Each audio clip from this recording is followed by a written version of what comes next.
Hi there, my name's Joy, and I'm coming to you from my living room couch today to talk to you about my favorite subject in the world. And if you're going to guess that it's astrology, you're close, but there is actually something I love even more than astrology, and it's called IFS. So, what is IFS? It stands for Internal Family Systems, and I'm just going to read a little quote from Wikipedia here. The Internal Family Systems Model, IFS, is an integrative approach to individual psychotherapy developed by Richard C. Schwartz in the 1980s. It combines systems of thinking with the view that the mind is made up of relatively discrete subpersonalities, each with its own unique viewpoint and qualities. So, first and foremost, there are two things that I really want to say. Number one, always trust yourself. And if something doesn't feel right about anything I say, like not just here, like anywhere, disregard it. It's not for you. If something's for you, it's going to resonate. You're going to feel that it just feels right deep down. So I just want to throw that out there, regardless of whatever I say. Trust yourself. And, just in general, not just with me, just in general, trust yourself and, follow your inner compass. Whatever feels right deep down, go with that. So, having said that, I can continue with the rest of the video. I want to make it very clear that I'm not actually like certified in IFS. There are training programs that you can go to, different levels even of training programs that you can go to and get certified. I have not done that.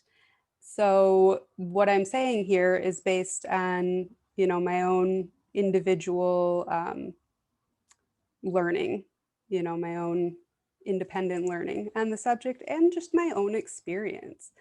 I have also engaged in an IFS community and learned a little bit by interacting with people there. So um, this is not coming from like the IFS Institute, like whatever I'm saying right now, it's my own experiences and interpretation. So just throwing that out there.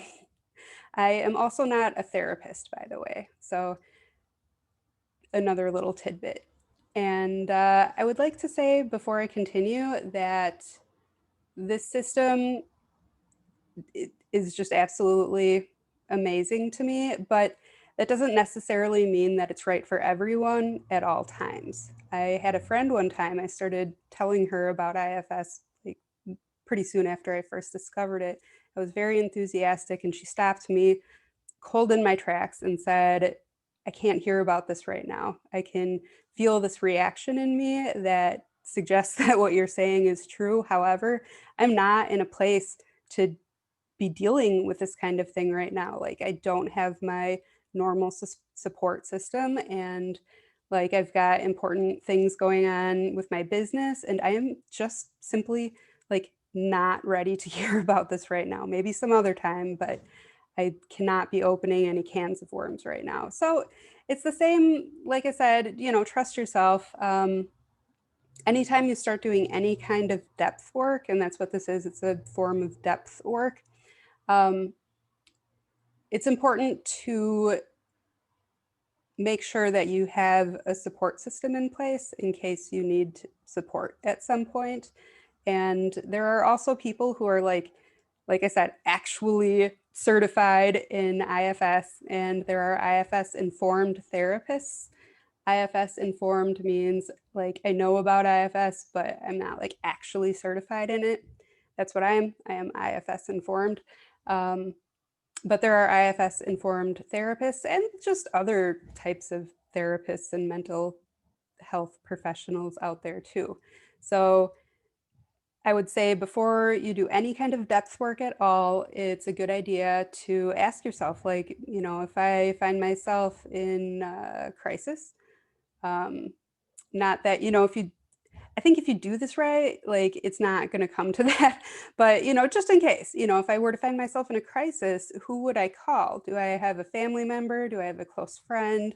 Um, do I have resources in, um, the mental health profession that I can turn to if I need help? And, as always, if you need help, get professional help. Like if you ever, at any point, don't feel safe, um, get some help. There are people who are actually trained to deal with people in that exact situation. That's what they're there for. So don't hesitate. So, anyways, now I have my disclaimers out of the way, and I can dive into the actual content of this video. So, I would say, in addition, I'm like looking at my notes now and I see something here.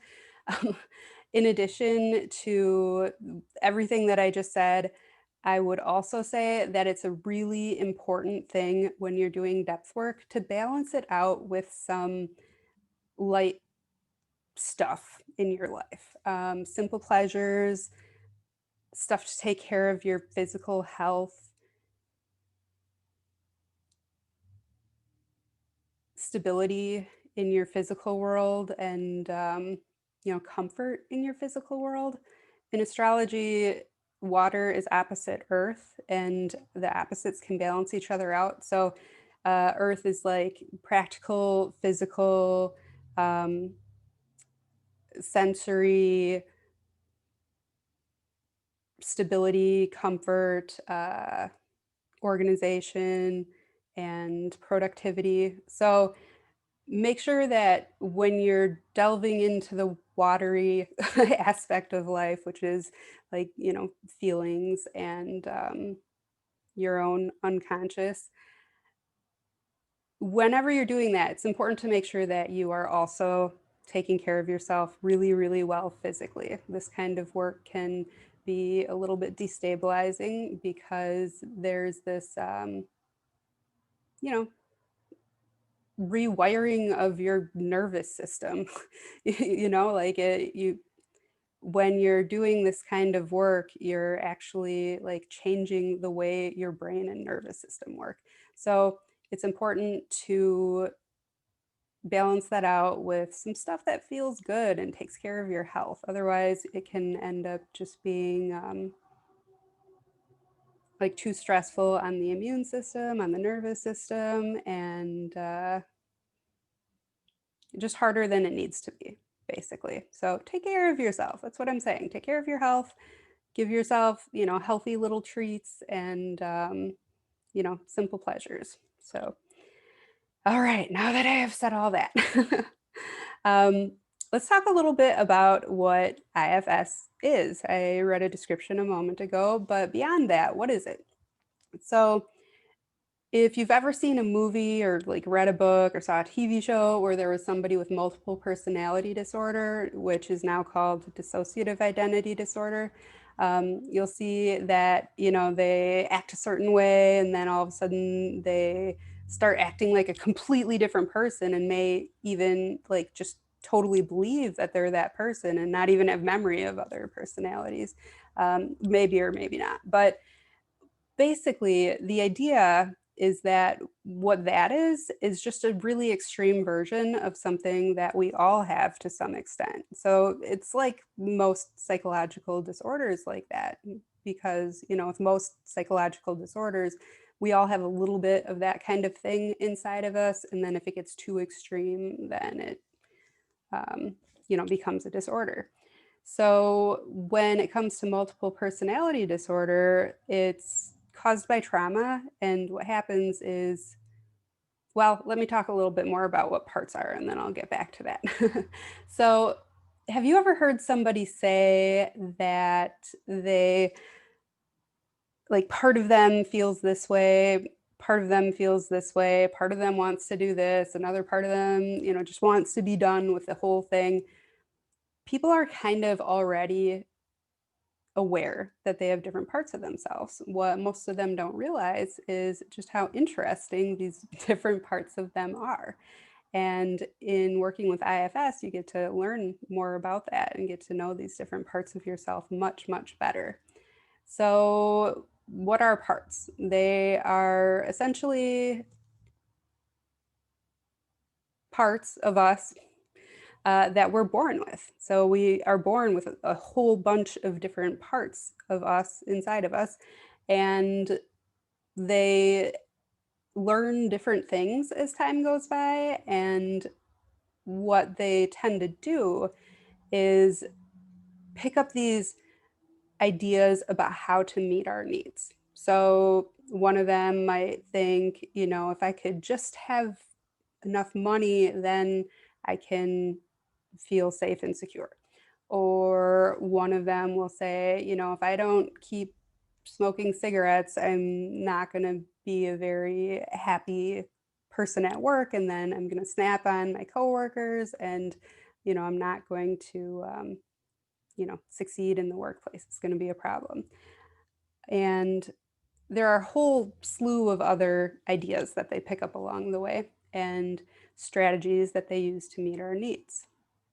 Most of them, just like everything else in like the world of definition, like once we're defining things, pretty much everything exists in a polarity with something else, in opposition to something else. It's how we define it. We wouldn't have dark without light. We wouldn't have short without long. So all of these different parts inside of us have different like little personalities of their own and different ideas about what we should do. And sometimes they carry jobs that they think that are their responsibility. Like, it's my job to make sure that people are nice to me by being nice to them, as an example. And what ends up happening sometimes is that if we experience something that's very painful, sometimes one of our parts ends up carrying the emotions from that experience that we weren't in a position to process at the time. And this is a very, very important thing that humans do. It's an important survival mechanism. If there's something that we're not in a position to process at that time, we repress it. And if we couldn't do that, we would just be overwhelmed and couldn't function. And, sometimes stuff would be too painful. And, we might not be able to deal with whatever is happening in our environment. So we do this out of necessity. We repress stuff. And also, the unconscious mind processes at least 1,000,000 times more information per second than the conscious mind. Like, I've seen, different neuroscientists offer different measurements for how much it is, and like that's the most conservative thing that I've seen, 1,000,000 times. So it's not just that we can't handle all of it, like it's too much for us. It's also just that, like, there's no way we could possibly look at all of that at once. It'd be like trying to read every line of code in a computer at the same time. Like, it just doesn't work. So anyways, so what ends up happening is the parts work together in something of a system. There's parts that are opposed to each other. Like what I said, they have like different concepts of what should happen or what's important. And it's not just two parts usually. The whole system is interconnected, and it's like a car. The different parts influence each other, and if something gets kind of out of whack in one area, it can throw things off in another area too. Or like the human body is like that as well. So it's a little bit like that, and that's why it's important to approach this gently. There are parts of us that are holding on to things that we're not ready to process yet or not ready to unburden yet in IFS terms. And there are reasons for that, and we need to respect that. So what I would say, based on my experience working with my own system, is that when it's time to address something, it'll just come up. It'll come up naturally when the time is right, when it's safe for it to come up at that point. So we don't need to go digging for issues.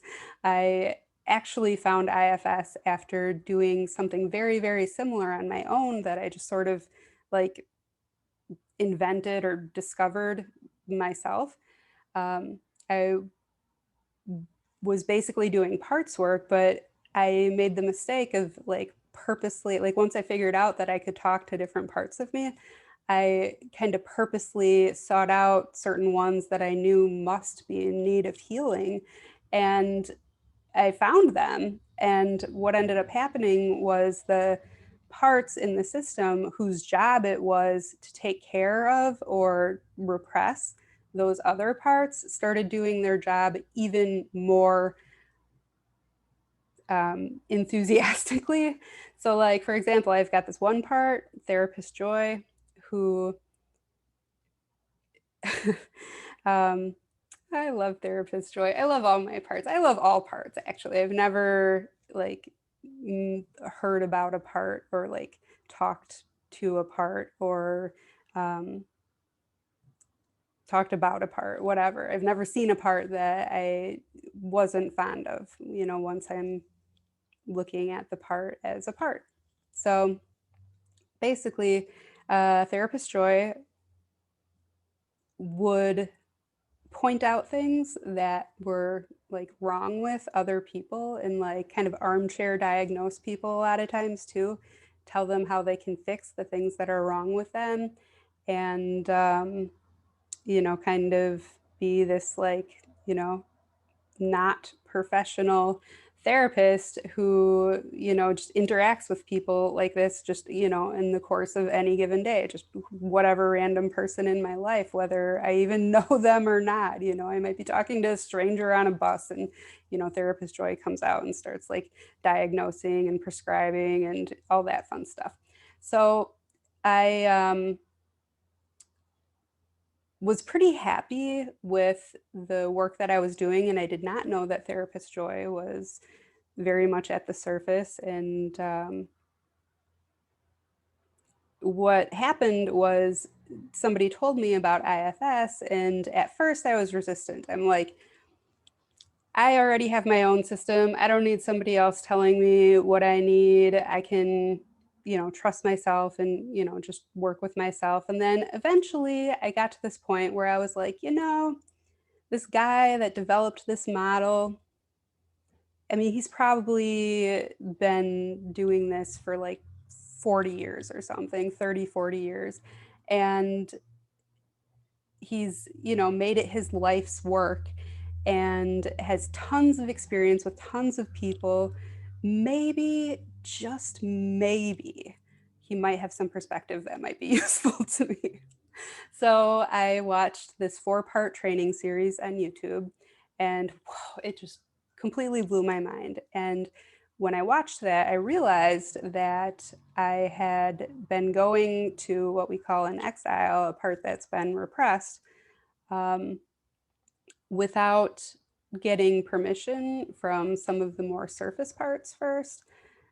And it was causing some backlash. So when I finally talked to therapist Joy, I was like, therapist Joy, why are you doing that? Like, why do you do this, like, you know, diagnosis and, treatment for people who aren't even asking for it, or, and also like are not your therapy clients? Like you are not even actually, like, I'm not actually a therapist. Like, why are you doing this?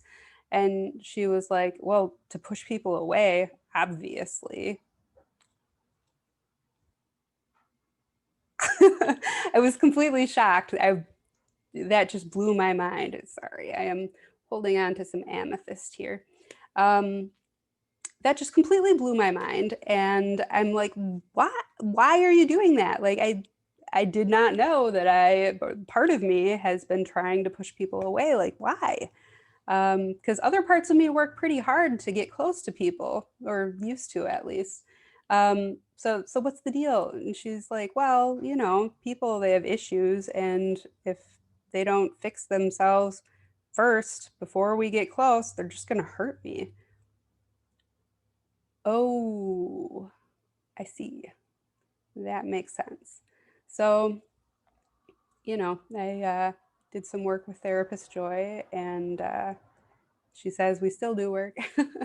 um, and it's been a very wonderful experience all around. So this is an example of how a part can take on its own role, its own personality, and have a burden. And in her case, like, her burden was to, you know, be a little bit of a gatekeeper. Well, not a little bit, to be a gatekeeper, to keep people from getting too close to me if there's a chance that, say, they have some kind of, you know, psychological illness, or just lack of wellness, that, you know, might end up hurting me down the road. So basically, it's just one example of how a part can take on a burden. So not having to do that job anymore. Wow, listen to her. She says, are you kidding me? I'm still doing that job. Right. So I've been interacting with Therapist Joy for a very long time, and that burden apparently either was not entirely unburdened, or like, well, in any case, I'm just going to keep moving right now. She and I will talk about that later. um, all right, so I talked about one particular kind of part already, and what parts are, and how they get these burdens. So the burden can be something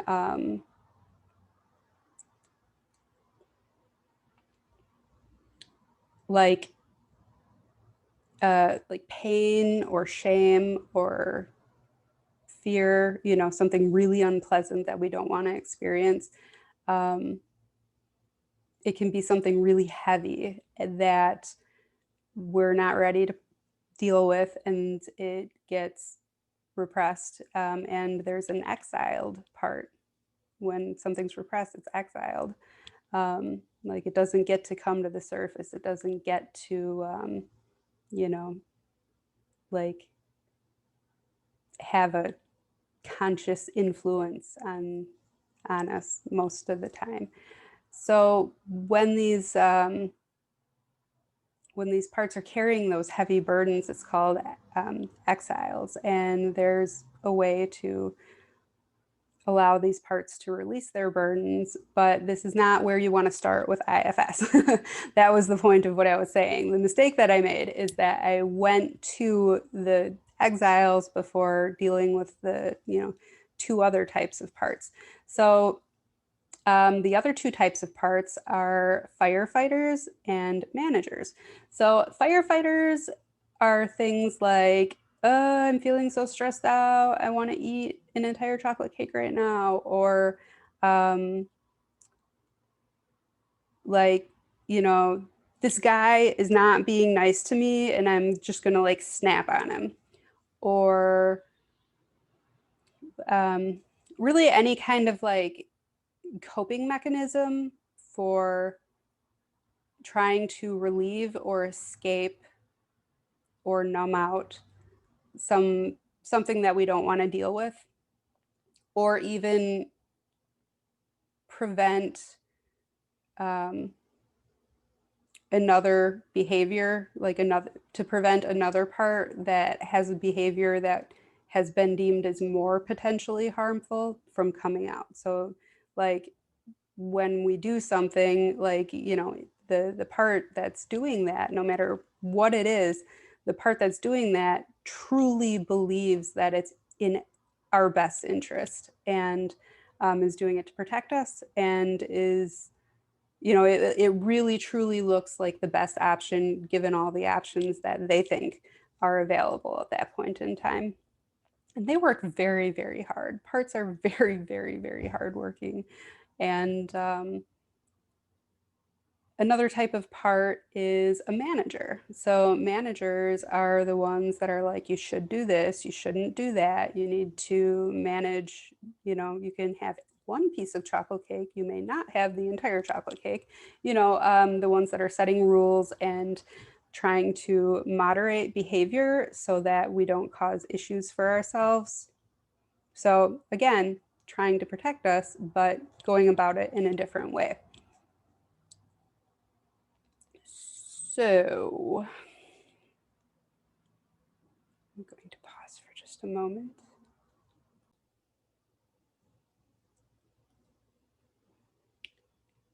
So what I would say about these three different types of parts is that it's helpful to understand the three like essential categories of parts, but I wouldn't get too hung up on figuring out who's what.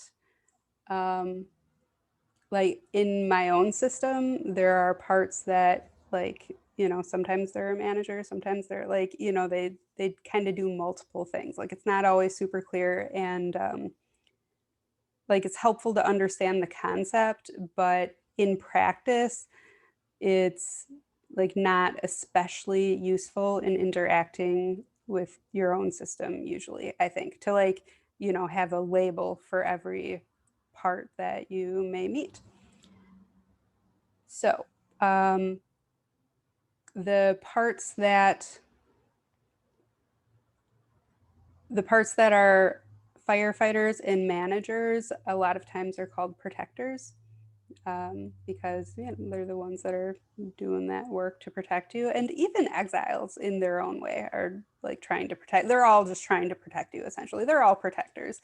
Um, so the thing with that, though, is that if there's a part who takes on a burden,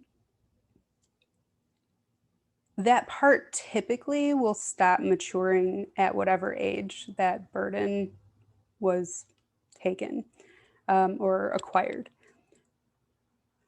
So the burden could be, like I said, some like painful feeling or like situation, or it could be a role, a job that that part feels the need to play, like therapist Joy pushing people away.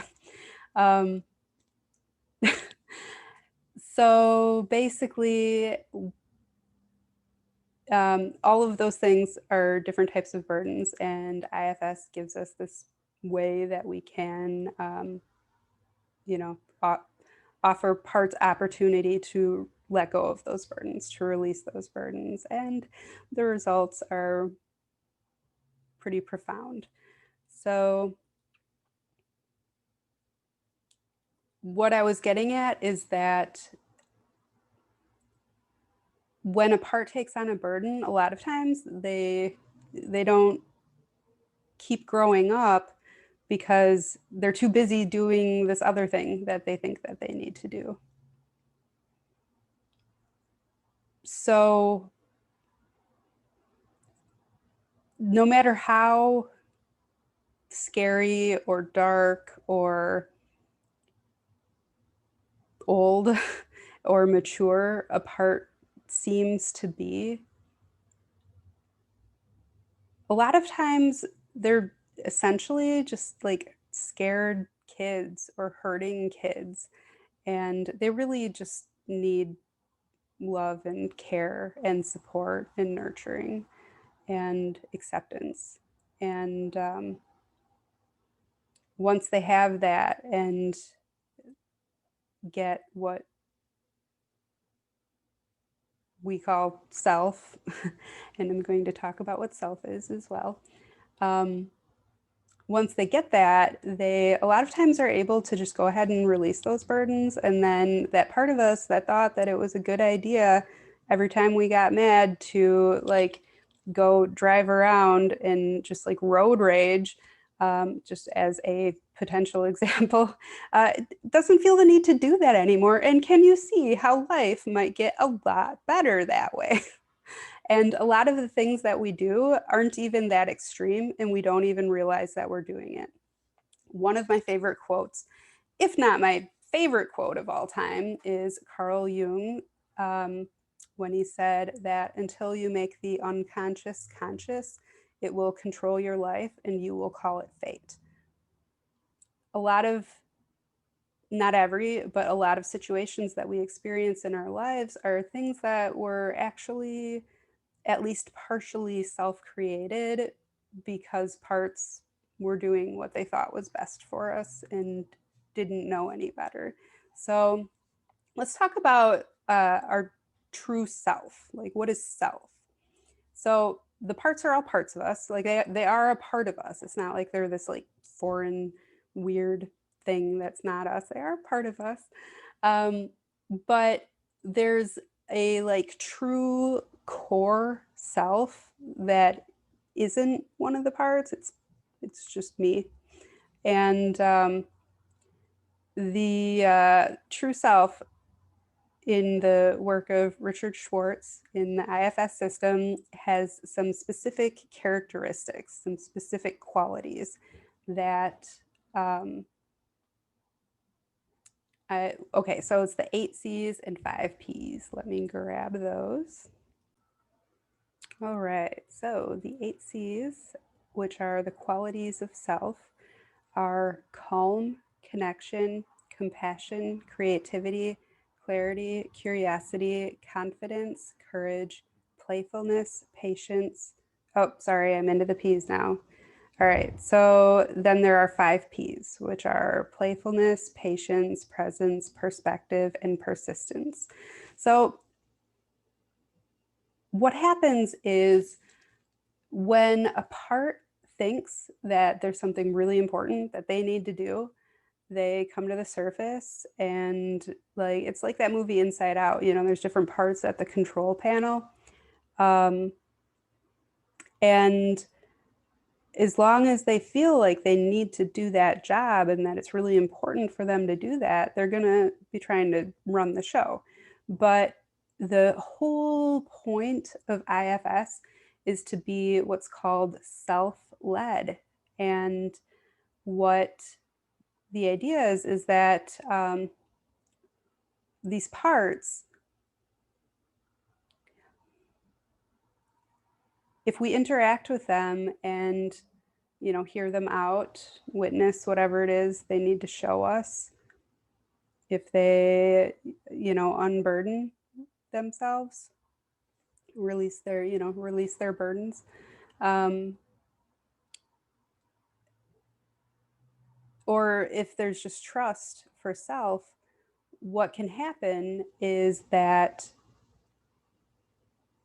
instead of doing whatever thing they think they need to do, we can be really present and make wiser decisions and be more compassionate and, you know, have greater clarity about what we need to do.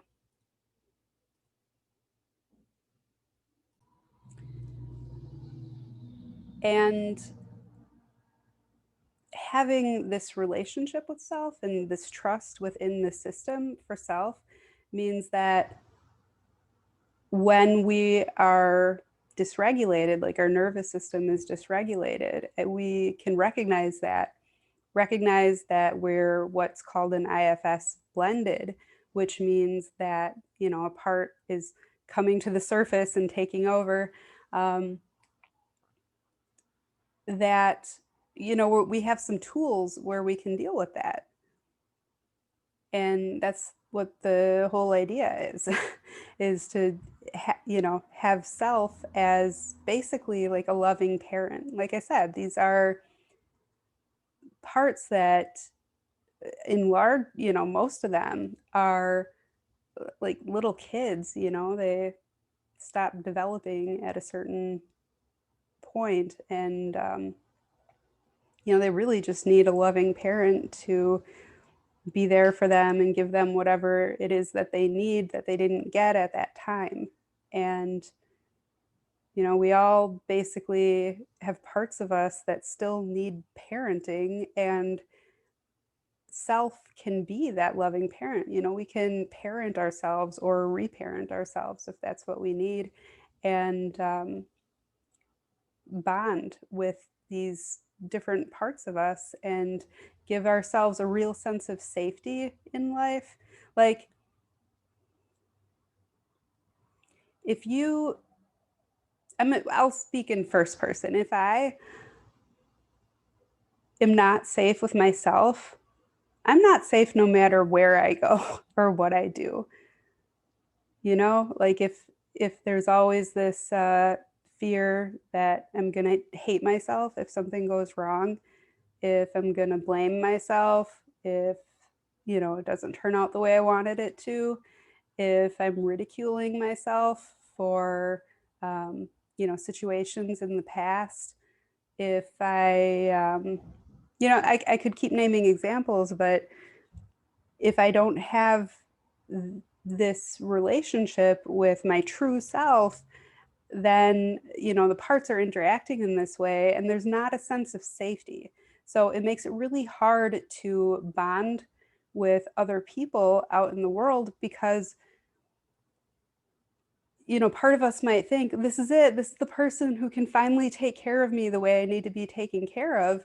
And you know it's a lot of parts interacting with parts in situations like that, like, the getting attached to this idea of the other person, or, their parts are interacting with our parts. And this is how most people live their lives. Like, this is normal. This is what people do. This is being human.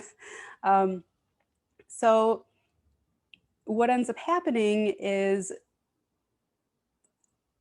parts of us that need this, if they're not getting it from us, are going to look for it from other people. And it might be in a relationship, it might be in a friendship, it might be, we're still, after all these years, still just trying to make our dad proud, or get our mom to love and accept us fully, and provide some warmth and nurturing.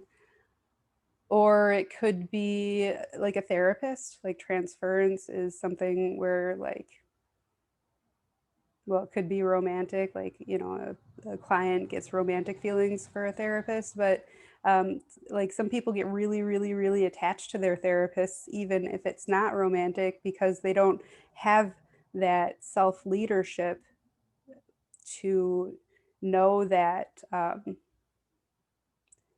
no matter what happens out in the world, I still have me, and I will still be here with me, and I will love me no matter what. I will never abandon me. I will never neglect me. I'm not going to punish me. I'm not going to blame me.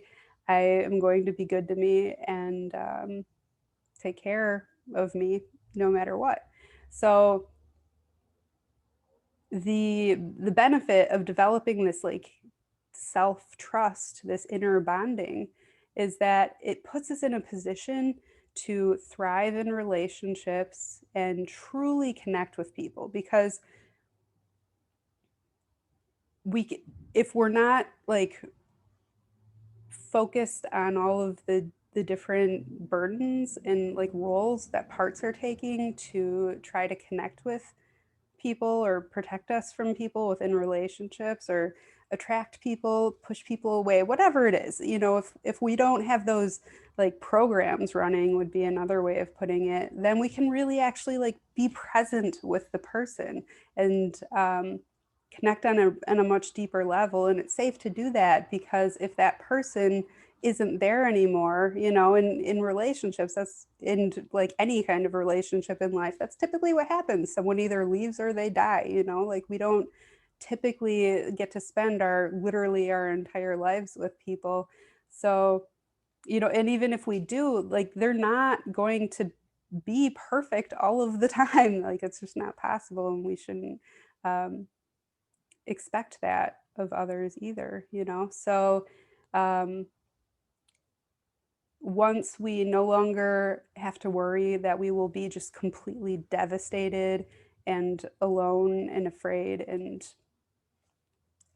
unloved, if something happens and that person can't be what we want them to be, if we know that we have ourselves, then it puts us in a position to be more vulnerable with people and to truly and deeply connect. So that's one of the most beautiful things I think about IFS. And then, there's just so many ways that I used to hold myself back professionally and, in like every area of life you could think of probably. Um, and not doing that anymore obviously has some benefits. So, all right. The idea is basically that self is all of those words, C words and P words that I just mentioned. And I would also say that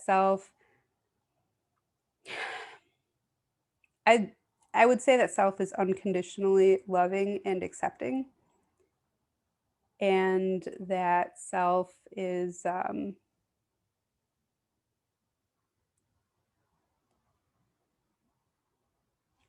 actually wrote some notes about this part, so I'm going to pull it up. Uh, Self does not have an agenda. So if you find that, you know, but if you are, exploring your own inner system, or I like to call it my inner family, but it's a system, your own internal system, um,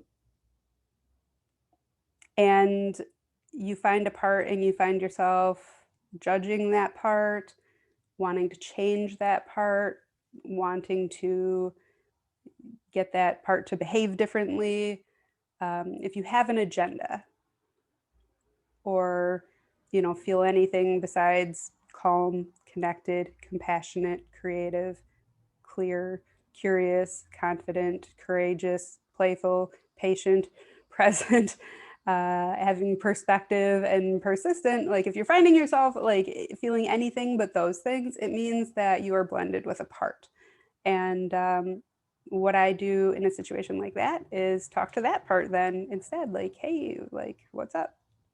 Like, do I basically ask, is it okay if I just talk to this other part right now? And if that part that I was blended with until I noticed says, like, no, that's not okay, I respect that. I say, okay, well, like, what's up? Why don't you want me to talk to that part and hear out what that part has to say? And it's like I said before, it's really important not to bypass parts and go to other parts. So I would say definitely, definitely check in to see if you are in self, if you're feeling those qualities of self. It's a very peaceful feeling, and it's a wonderful feeling, really, being in self. And it's interesting because you can have a part that's experiencing something that's very painful and intense, and you can be in self and be aware of that part hurting and extend care and compassion and support to this part, and comfort this part. Like in my mind's eye, I see myself like holding these little, childlike parts of myself. um, you can do all of this and still like feel that loving self um, energy as you are doing it. So it's a lot easier on the nervous system than it is to just fully experience like the intensity of every single emotion that you might be holding on to, because sometimes these parts can actually release the burdens without having to like consciously feel all of that super strongly, which, like I said, is better for the nervous system that way. So I would really emphasize also that self is patient. So there have been a lot of times when I have gone to different parts of my own system, my own inner family, and asked like, would you like to talk about this? And either didn't get an answer or was told no. And when that's the case, I leave it alone. It'll come up again when the time is right. I don't need to push. I don't need to dig. Um, and like I said, stuff comes up to the surface naturally when the time is right. I don't need to go digging. I don't need to push. If I know that I went through a traumatic experience when I was 17 and I would like to process that, um, start with the everyday stuff first, and the well, first, ask the part that wants to process it why it wants to process it. Like that counts as coming up, but um, don't in in my experience, and like I'm talking as somebody who is not a therapist, like presumably primarily to people who are not therapists. So um, I would say in my experience, it's important not to push. Just be patient. We are all always perfectly imperfect and infinitely loved. I used to try to fix myself like constantly. And even when I got into IFS, that's what I was trying to do. Like Therapist Joy didn't just like do her work on everybody else, it was also on me, clearly. So I was always trying to fix myself and figure out what was wrong with me and fix it so that I could, thrive in life and deserve to have good things and all of that fun stuff. But now I know that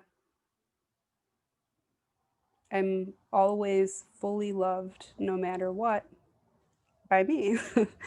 And I I don't need to fix myself. If stuff comes up, I'm going to um, respond to it in a compassionate and loving way, but I don't have an agenda to like heal or to like fix myself or anything now. It's like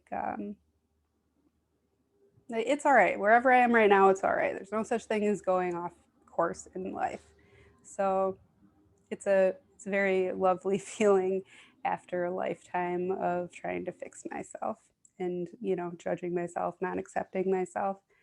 Um, so I would say then that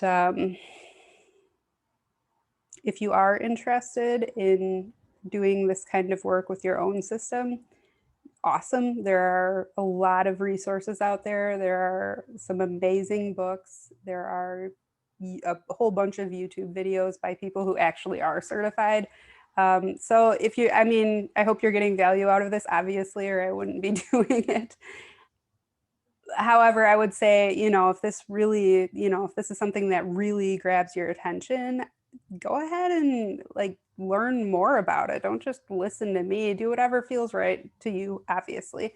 But there are, like I said, a lot of resources out there, not just books and videos, but also, like I said, actual like certified IFS practitioners. And one of my favorite books that like just over and over again, because I like to listen to it kind of regularly on YouTube, but you can find it online just to like read as well, is the Tao Te Ching. It is a very, very old book, and it was written primarily like, this is how you lead a country, or like you could use the principles to raise a child as well.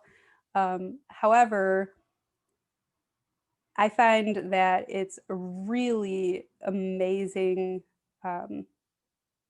how to be self-led book, essentially. Like the way it says to like treat other people, it's the way I treat myself. It's the way I treat my parts. So I think the Tao Te Ching is also another really great source of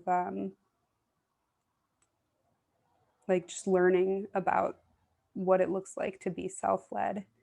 And my favorite translation, I believe, I was evaluating a few of them, but anyways, I really like the Stephen Mitchell translation of the Tao Te Ching. And like I said, it's available free on YouTube. So anyways, um, I would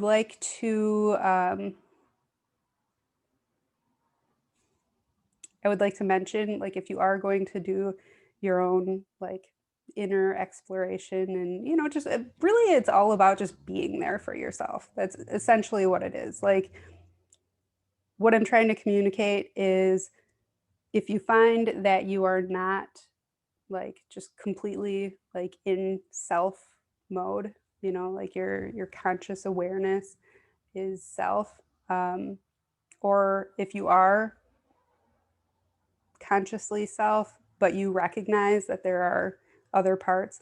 The idea is like kind of getting a feel for how you could potentially respond. Self is really wise about parts though. So you don't necessarily need to like, follow a certain like script or like formula. Um, like if you're truly like in self while you are interacting with parts, it's just going to come naturally, it's just going to flow. But these are just some ideas about, of ways that you could potentially interact with your own parts. And I would say that one of the in addition to the things that I've already said about like not pushing, not having an agenda, just, flowing with it, let things come up in their own time, that sort of thing, is that if you find while you are interacting with parts that you're starting to freeze, just stop and back off. So freeze is so we've got like everyone knows like fight or flight mode, right? But there are a few other stress responses that we have. Um, like some people go into like a fawning mode where they just become extremely agreeable and like friendly. And then there's also freeze mode. So when we get so overwhelmed and so stressed out that we just there's just nothing that we can do about it anymore at that point, we can actually start to like do what's called freezing. It's kind of like playing possum. Um, but like everything feels like it feels very heavy. Um, there's like a feeling of being tired. Like everything kind of slows down. And if you find yourself like getting into that mode, just like, you know, back off of whatever it is you're doing and, just take care of yourself physically and, um, maybe consider going to like a therapist or something like that to deal with that. Or, consider maybe you tried going somewhere too soon. But like I said, if you just deal with whatever naturally comes up, that shouldn't be an issue. I actually like to ask parts when I first start talking to them. Um, there are like a few questions that come up pretty much right away. First of all, are you a part of me? A lot of times we assume that just because we are hearing something in our head means that it belongs to us. But in IFS, there's something called unattached burdens. And I'm told by the IFS community that this is extremely rare. I'm just going to say I have experienced this more than a few times. Um, and I could make like a whole video about this kind of thing. I don't know enough about the IFS model's approach to this kind of thing to say a whole lot about it. And I also don't want to just totally tangent on this subject. But in any case, I like to ask, are you a part of me when I discover, some voice or energy or feeling that I'm experiencing, because sometimes it's not. And so I'm just gonna like assume for the rest of this video that the answer is yes, I am a part of you when I ask that question, and just kind of keep rolling. But I do like to ask that pretty quickly, like, are you a part of me? And another thing that I like to ask pretty quickly is it okay for me to talk to you? Like, would you like to talk with me? And also, are there any other parts that are not okay with me talking to this part right now?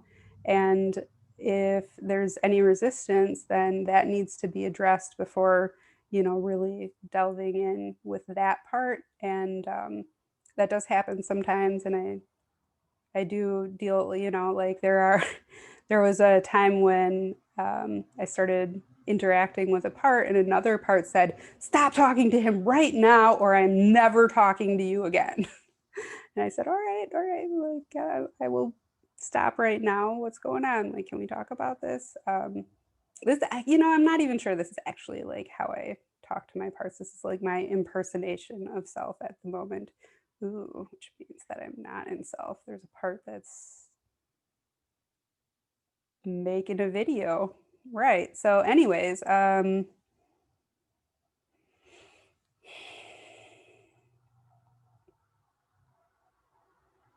right.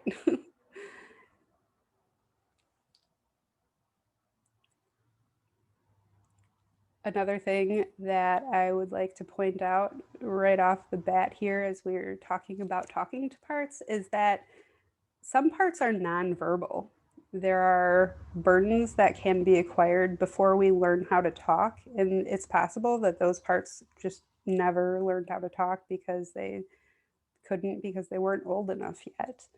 And some people just don't think like verbally in their heads. Like some people think in concepts, some think more in like mental pictures. So don't assume that like your parts are always going to communicate just by talking to you. Sometimes my parts sing me songs. Like I used to get songs stuck in my head and just figure it's just a song being stuck in my head when it was actually a part trying to communicate something to me by singing to me. Um, Showing me memories can be a way that a part is trying to tell me something. Another thing that can happen is just like getting mental pictures of something, um, or just like having a feeling, sensation, idea pop in your head. Like these are all ways that parts can talk. And there have been times when I've let parts that were nonverbal draw to communicate. And I've been sitting there watching my hand move itself because the part is drawing. And there are other things that you can do. Like I've done some automatic writing in the past too, and then sometimes parts communicate just by like showing me feelings. So what can happen sometimes is I'll start to feel something really intensely, and then what I can do is say to that part, like, okay, like you have my attention. Could you like bring the intensity down just a little bit so we can interact? You have my attention. I understand, the depth, that there's some real depth of pain here. There's some real intensity that you're dealing with. And I would like to talk to you about that and, hear what you have to say. But um, I need the intensity dialed back a little bit, please. And they can do that. So So these are just more considerations. So as far as like what kinds of questions to ask parts once you actually start interacting with them, like I said, it's a good idea to ask yourself, like, how do I feel about this part once you start interacting? And then if you realize that it's, impatient or like judgmental, anything other than those self qualities, then there's another part involved and you're blended with another part, and that's okay. But just ask that part to step back so you can interact with the other part, or address that part's concerns. So then once you're to the point where, you're asking that part questions, you can ask, like, is there anything that you want to tell me? Like, what do you want me to know? Like, I'm listening. You have my attention. I am present here with you. What would you like to tell me?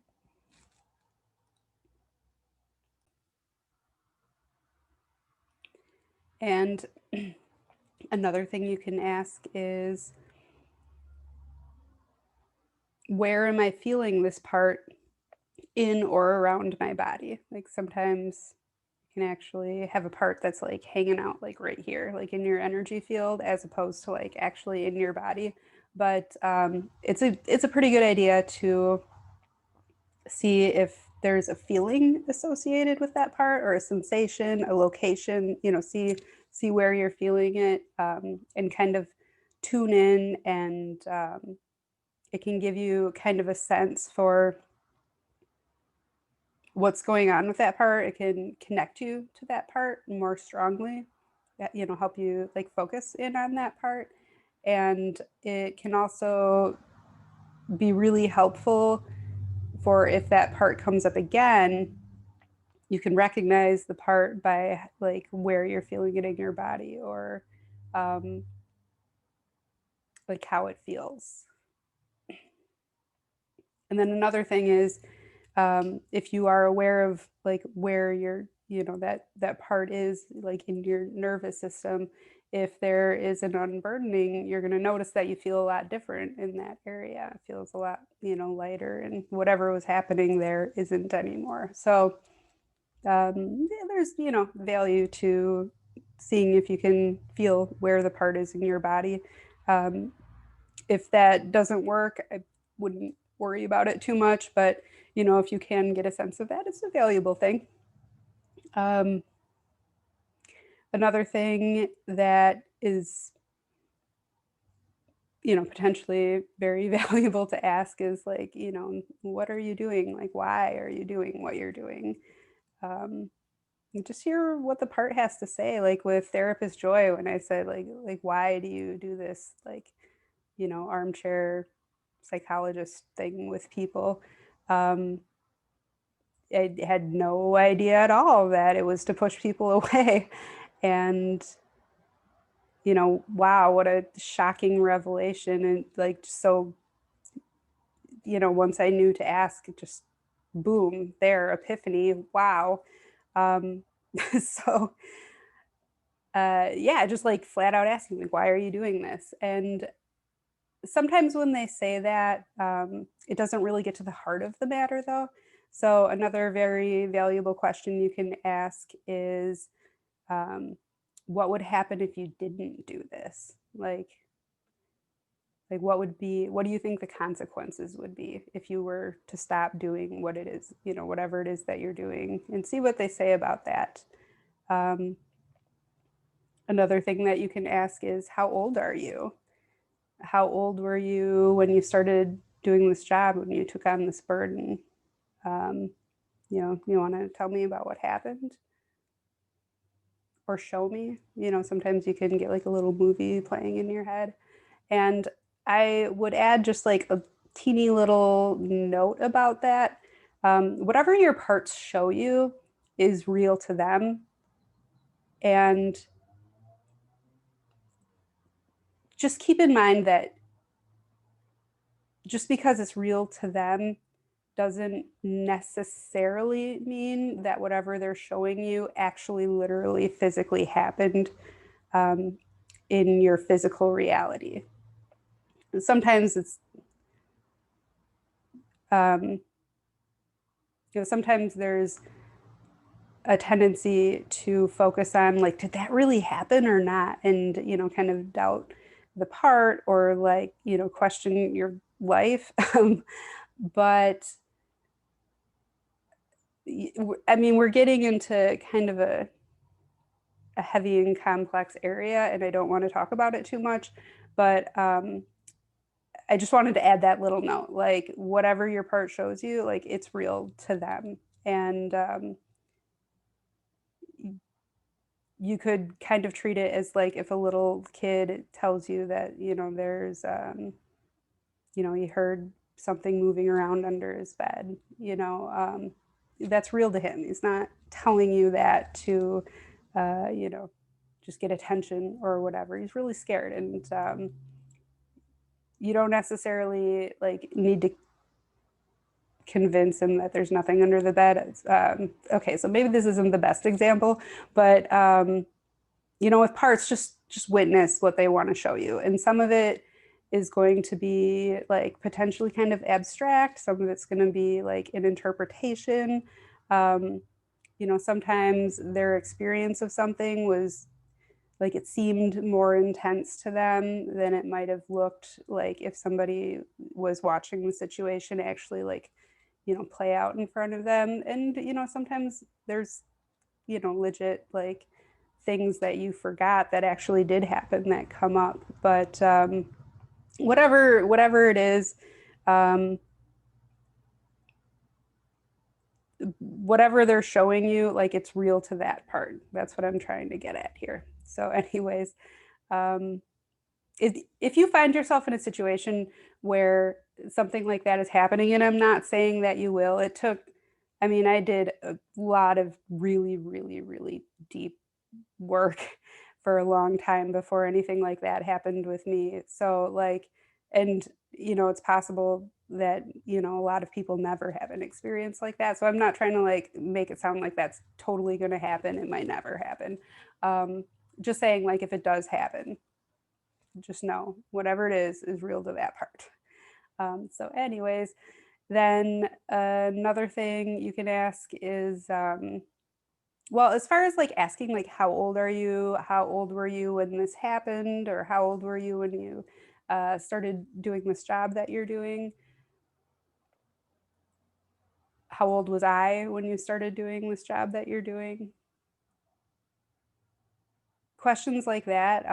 A lot of times you're going to find that they are, like 5 years old or something like that. And when that's the case, it can be really helpful to update them about how old you are now and, things that have happened, how far you've come.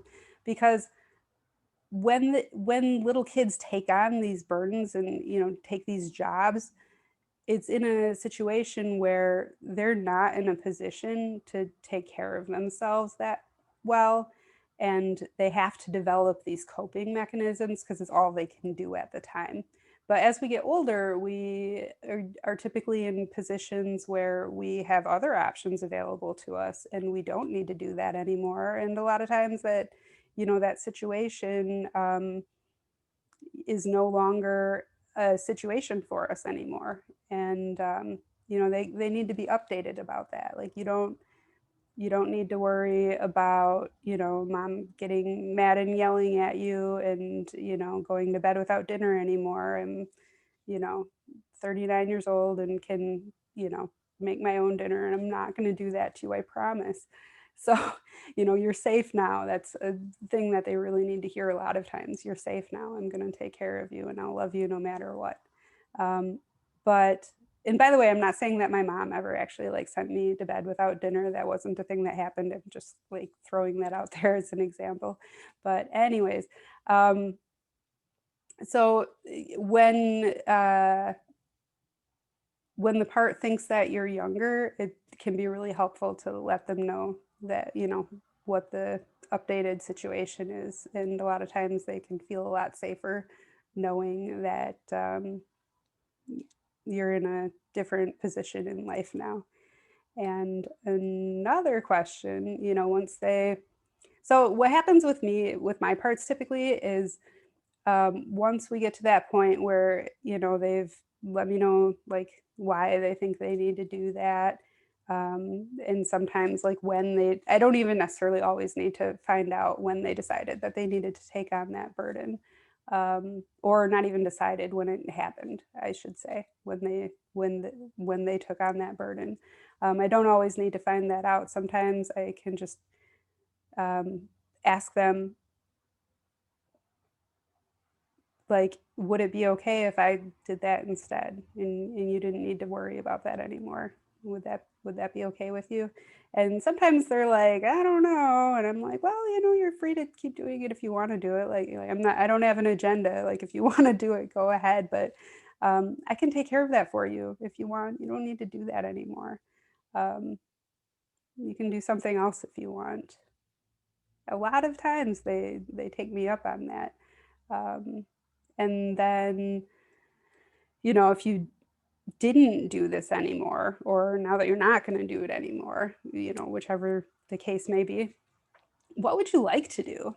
And it's kind of wild seeing the things that they come up with. Sometimes, there's a part of me that like, was so stressed out about something that, this part just wanted to die. And then, we address it. And then I say, well, what do you want to do now? And the part says, I want to paint.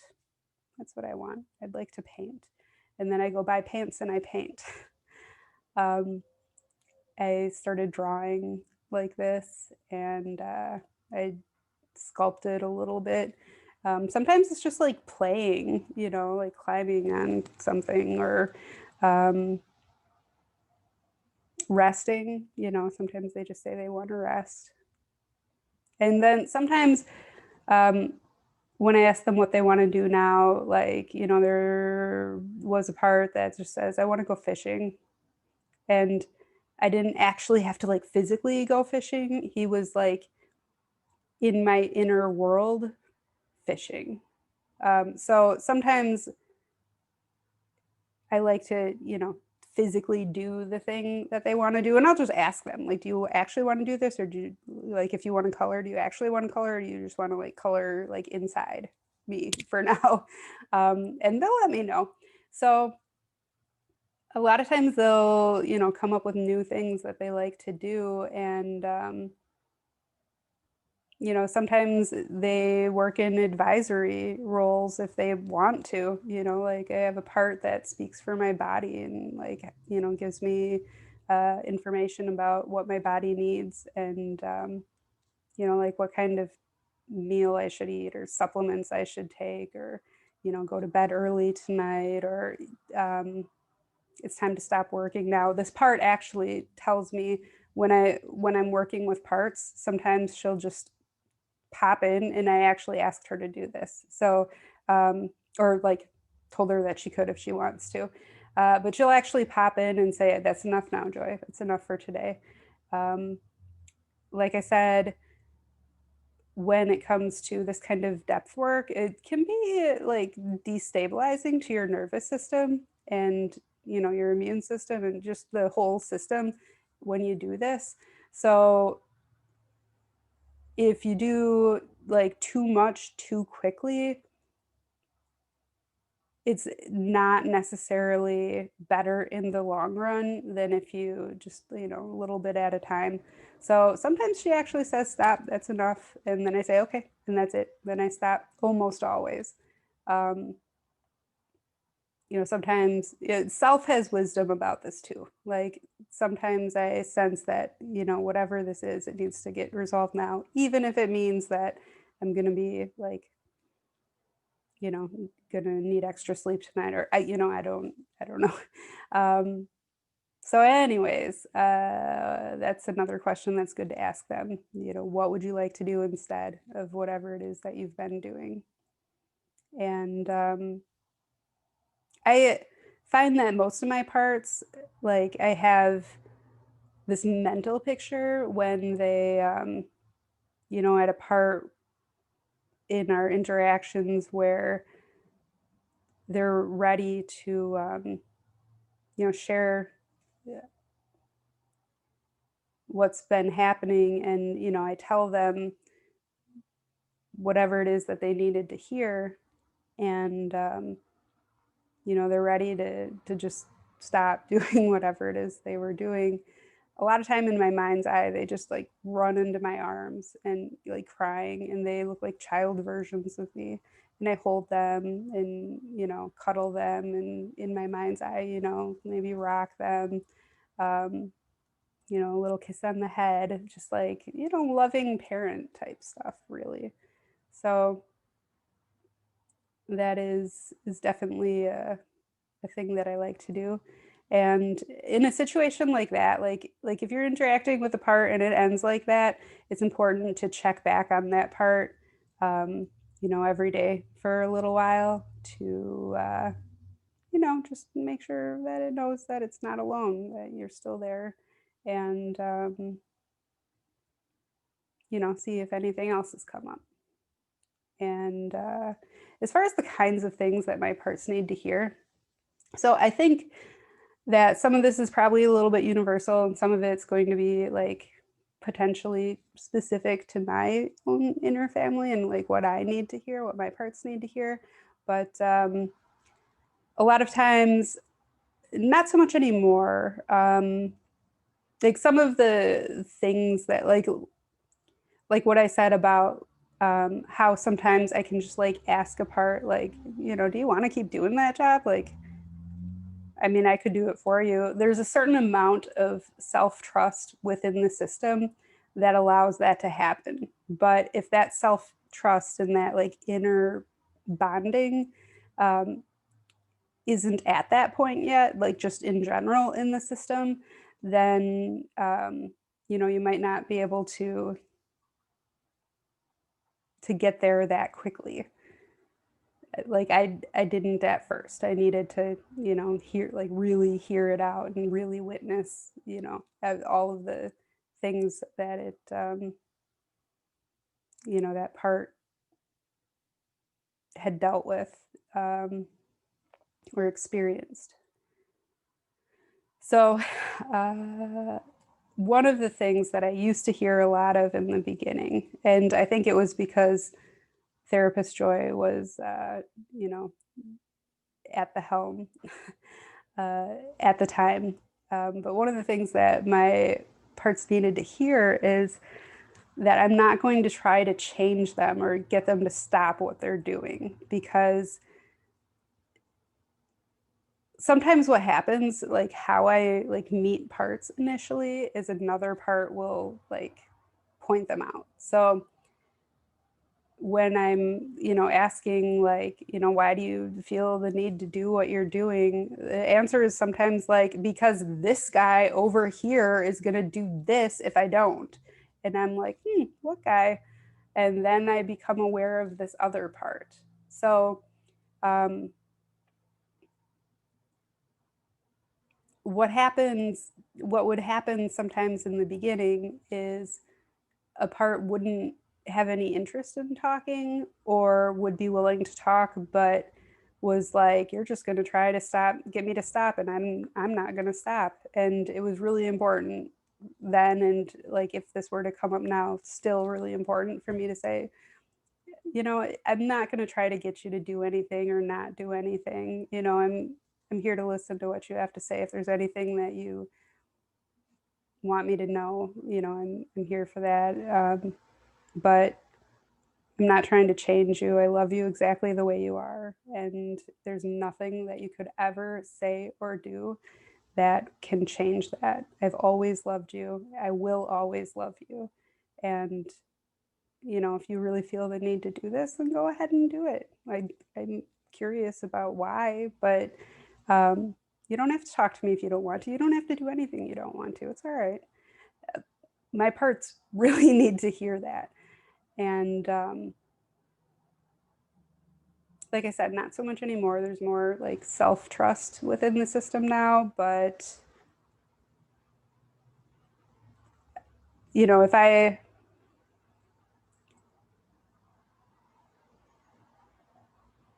like towards the beginning, like if I couldn't say that, it meant that there was another part at the helm that was like, trying to interact with parts and, not like actual self there interacting with the parts. And another thing I find is that, when parts express how they thought, how they felt, how they experienced something, how they have responded to something, um, just, telling them that, given all of the situation, all the different variables in the situation, it's really understandable that they have been acting the way they have. And um, yeah, that's understandable. Like they seem to need to hear that. Like that's understandable. Um, for some reason, that just seems to help my parts a lot to hear that.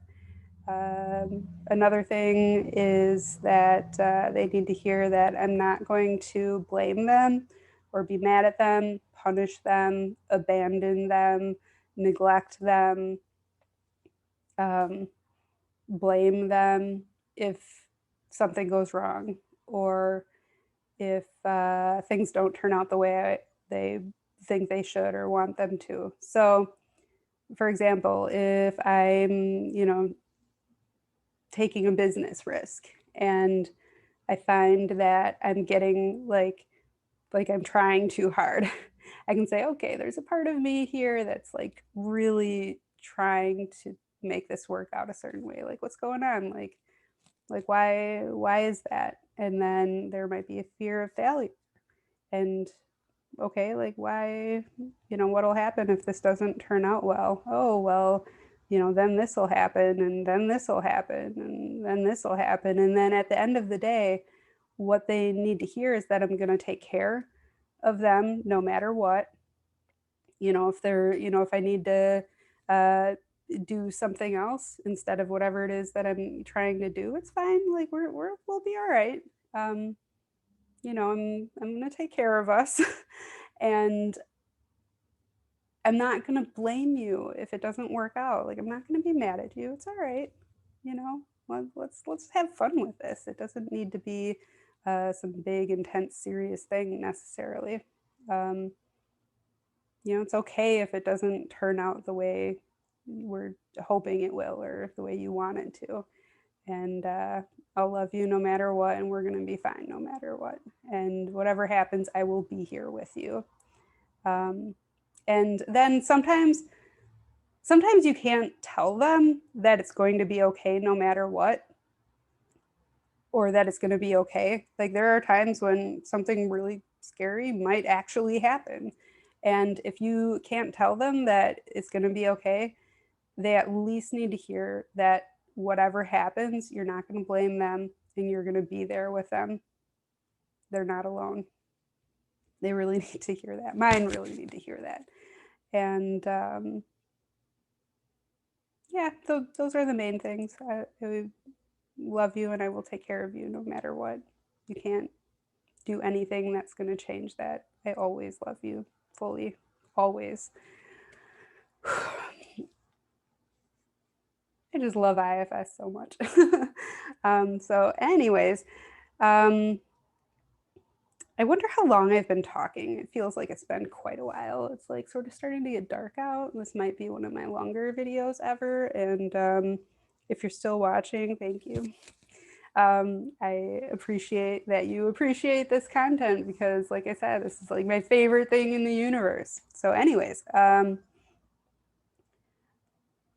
one of the things that I have found when I'm interacting with parts, when I find out why they've been doing what they've been doing all these years and how hard they've been working, I acknowledge that and thank them for working so hard for so long to take care of me.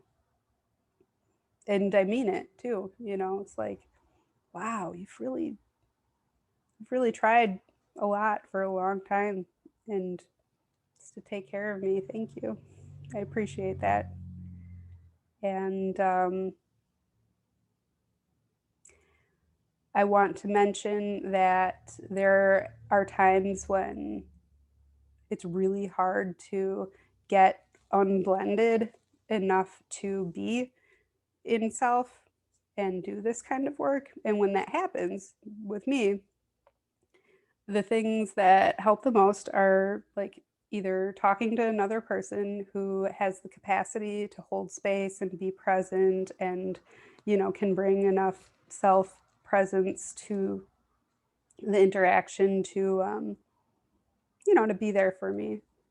And that can be an enormously valuable thing. And I've got multiple people in my life. I'm very, very blessed. I have multiple people in my life that can do this. And, you know, if you're going to do this, though, I would say that not everybody can do it all the time. So, like, in fact, I would say everybody that can do it can't do it all of the time. So it's important to, you know, if you have people in your life that can do this, and then you're blessed like me.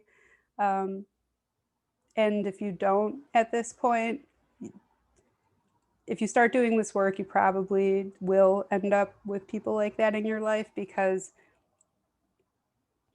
it just ends up being kind of the I don't want to say standard for the relationship, but it just kind of becomes part of the dynamic of that friendship or relationship or whatever it is, that you kind of take turns holding space for each other when you need it, you know. um, and if it's something that happens in that situation, then basically what I'm trying to get at is that just because somebody can hold space like that sometimes and, like, be there for you, um, doesn't mean you should assume that anytime something comes up you can, like, just run right to that person and, like, communicate it to them. That it's a good idea to ask them if now is a good time, if they're in a position to hold space, if um, you can say, like, I'm dysregulated, or there's a part of me that's feeling some stuff, like, is now a good time to hear about it, or, like, can I talk to you about this, like, and I'd say it's just kind of a good practice in, like, any kind of relationship. Unless it's like a therapist where, like, you're specifically going there to do that, then you don't necessarily need to ask that. But generally speaking, in just like other types of relationships, it's a good idea to ask.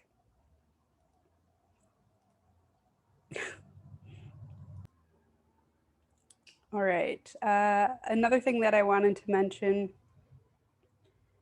is that, so one of the things you can do when you are blended and you, like, can't unblend enough to do parts work, that's like an IFS term, parts work. Be in self and interact with your parts. Another thing that you can do is write letters to self. So you can actually, like, just get a piece of paper, and whatever you're feeling, like, write dear self, and whatever you're feeling, whatever you're experiencing, just vent as much as you need to. Just get it out. Um, the times when I've done this, it's been enormously helpful. I start writing and writing and writing, and I'm really getting it out. I'm um, really venting it. And I know that even when I'm blended, self is there and cares, loves me no matter what, always. So I can, that there's enough, like, trust within my system that self is there and cares. And, if I start doing that kind of exercise, writing a letter to self, after a couple pages or so, usually all of a sudden self presence is there. Like, at a certain point, self comes in and can interact with that part in, like, more of a standard, like, parts work kind of manner. So writing letters to self, like, when you can't, like, be in self, can be a pretty valuable and healing thing. You can really, like, um, get stuff out that way, in my experience. I shouldn't say you can, I can.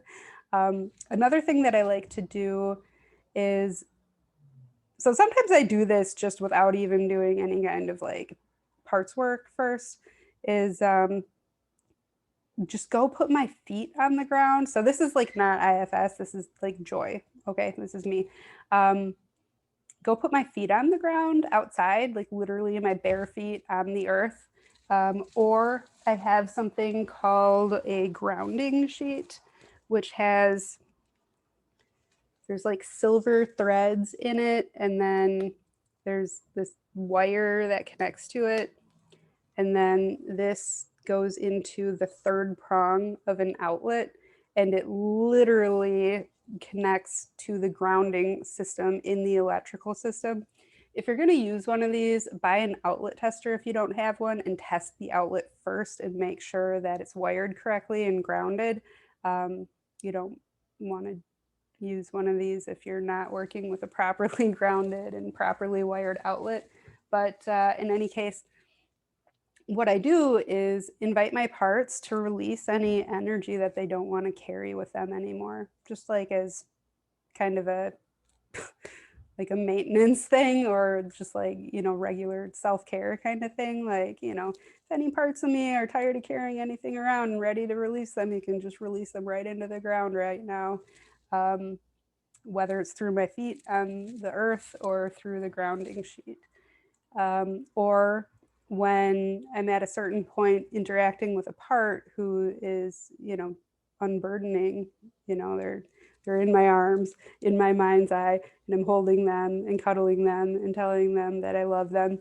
At a certain point, sometimes I say, would you like me to put my feet on the ground? And a lot of times they'll say yes. And um, the energy that I've been carrying around in my energetic system can be released more efficiently that way. I have found that has been my experience, and it just feels really good. I'm extremely energy sensitive, and grounding like that helps me a lot. So that was just kind of a joy side note there. Another thing that I want to comment is that a lot of times after doing this kind of part work, there's this light, free, easy, relaxed feeling. It's a really wonderful feeling. Um, and you can feel energized and, inspired, and that's all wonderful. But sometimes when it happens, you can actually feel kind of sleepy afterwards. And um, so there's two different things this can mean. Number one, you pushed too far or pushed in the wrong direction, you pushed, and now there's some like resistance that's coming up, and this is like a little bit of like freezing that's happening as a result. So that's one possibility. However, I find, and it seems kind of like it's interesting. Sometimes such a seemingly easy, like unburdening conversation with a part can all of a sudden I'm just like, whoa, like where's my energy? I'm like wiped out. And when that happens, it basically just means that you need rest. um, I think that it might be correlated with how deep that burden was, like how, like, because like everything we learn in life is built on the foundation of things that we already know. And some of the things that we learn in life are burdens, and it happens on a really foundational level. So when you unburden that, sometimes there's kind of like a cascade unconsciously of other things that can happen.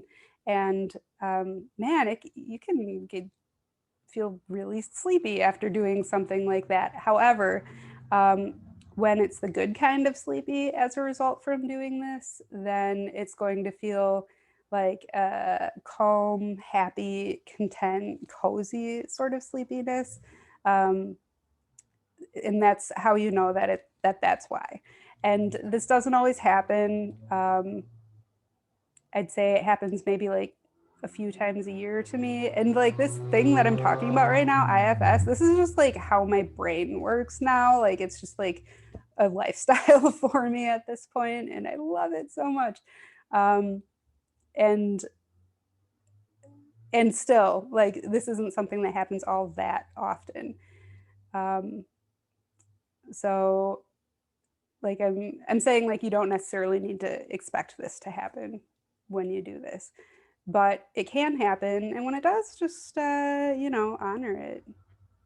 Take a nap or um, just like get cozy and rest, Sometimes just like holding still for a little while, um, just chilling is enough to regain the energy again.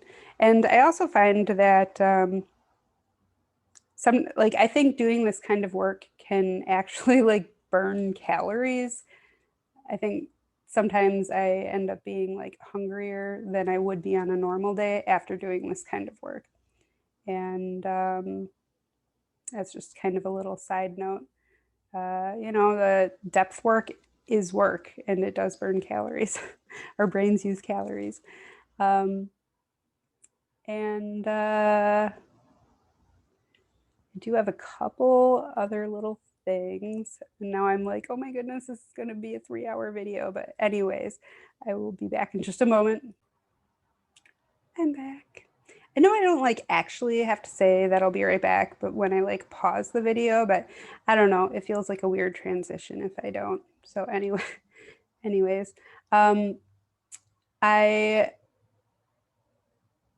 also just wanted to mention a couple little tidbits about interacting with others and how IFS impacts that. And I've talked about it a little bit already, but once you start meeting your parts and have a feel for like what parts are and how they act and stuff like that, it's pretty natural to start seeing other people's parts when you're interacting with them.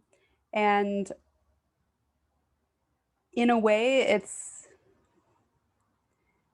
a wonderful experience because it's easier not to be reactive when you understand that this person who's behaving so rudely to you, or whatever the case may be, they're just blended with parts that are little kids doing their best to protect themselves.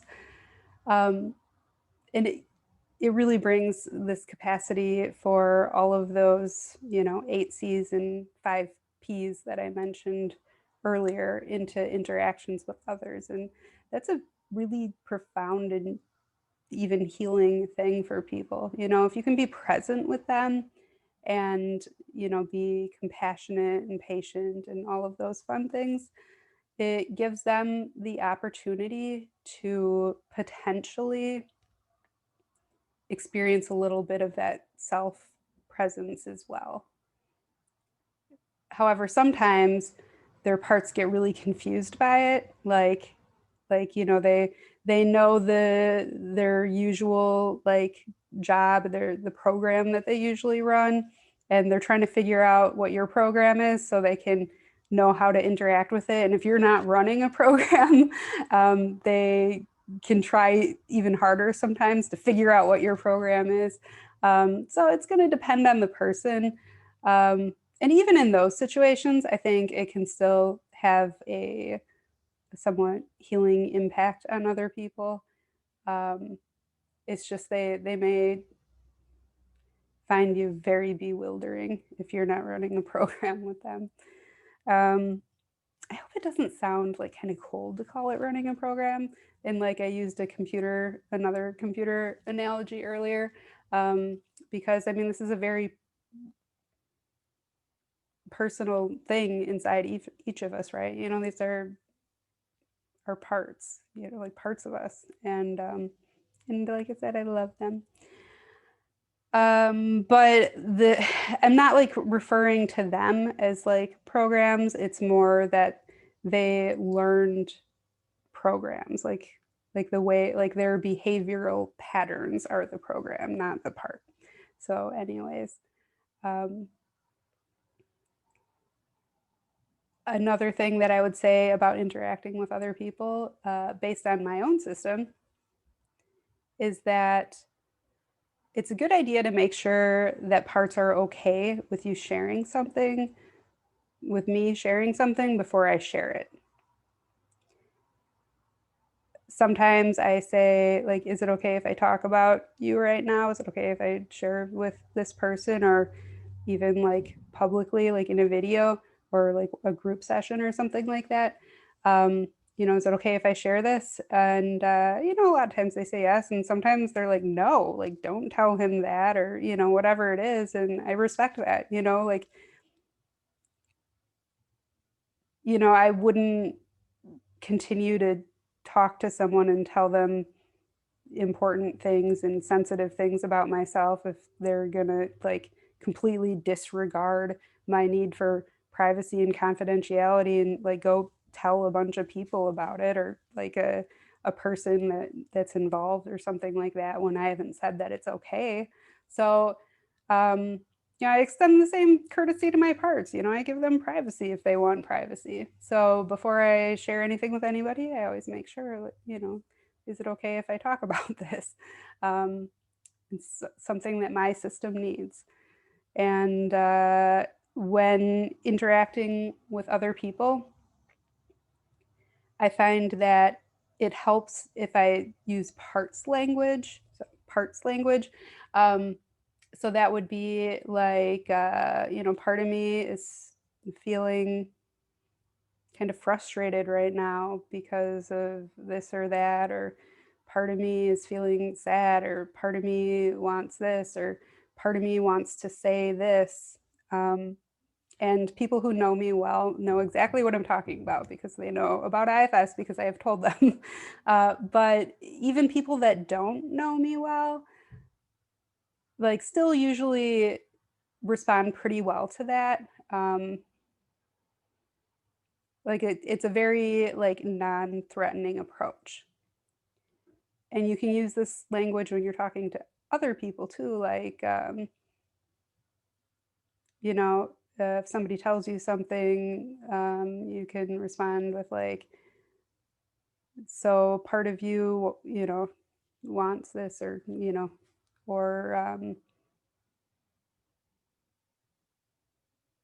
or even like in a close relationship, like does it seem like part of you is feeling, whatever. So using parts language like this is another thing that can be potentially helpful in interacting with other people. However, I will say that if there's someone who's like, no, it's not part of me, it's me. Even if they're like super obviously blended, don't argue with them. Don't say, oh, no, that's a part of you. Just acknowledge that just acknowledge that, like even if they're like completely blended with a part, you're talking to a part. So, talk to a part, that's the part. So you don't have to say you're just a part.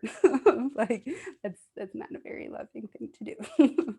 um, so I just thought I would throw that in. And another thing that I would say changes when you start doing this kind of work, when I started doing this kind of work, I should say, is that it made it a lot easier for me to recognize and communicate my needs and boundaries. So I used to put up with a lot more. So like now I spend a lot of my time in this like uh sometimes more than others, but I spend like relatively a lot of time in this place of compassion and patience, and um it's a very flowy experience and it's lovely and I love it. But when I even when I'm like that, like accepting of not just my parts but other people's parts, I'm actually still a lot more assertive than I used to be, because now that I know like so much more about what my parts are going through when I'm, out in the world interacting and doing things, and what their needs are and what their fears are, and what their concerns are, I'm able to address them so much more effectively, and it's really put me in a position to be able to communicate my needs, my desires, my concerns, my boundaries sometimes in very honoring, gentle, and effective ways. So when people talk about setting boundaries, a lot of times, like the mental picture with that is like, this is the boundary, do not cross it. Like it's kind of a defensive, or even like, taking the offensive to, say, make a threat. Like if you cross this line, I'm going to do this. So it's not like that. It's much more vulnerable thing, like if I'm telling someone, part of me is worried that, you might be upset with me because, you didn't respond to my message for 5 hours, or, whatever the situation is. Um, that is a lot more vulnerable feeling than saying, hey, look, if you're going to be my boyfriend, I'm going to need you to like respond to my messages. Like it's uh, a much more effective and gentle approach. And it opens the door for real communication. I'm a lot less likely to have others respond to me in a defensive way if I'm being vulnerable with them. And there's, like I said, also some wisdom that self has about how to just interact with parts in general. And it's not just your parts, it's other people's parts too. When you're really present and tuned in and connected, you just kind of have a sense of these things. So, um, Brene Brown talks about how having healthy boundaries is like super, super, super essential to be close to people. Like you can't have intimacy without being able to say no, because, well, she has her own talk about that, but it's accurate. And so I would say that even though a lot of what I'm saying sounds, um, potentially,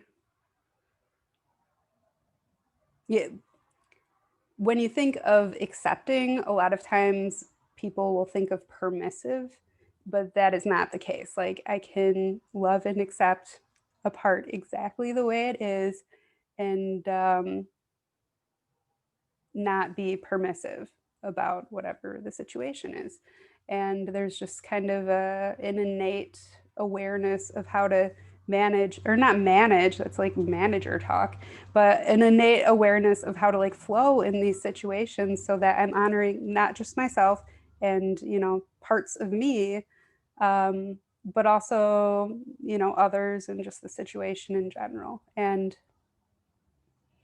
it makes a really big difference for me in my life. So, anyways, I just want to close by reminding myself and everybody else that when it comes to depth work, IFS, or any other kind of depth work, slow is fast. It's not a race. There's no finish line. It's more just a matter of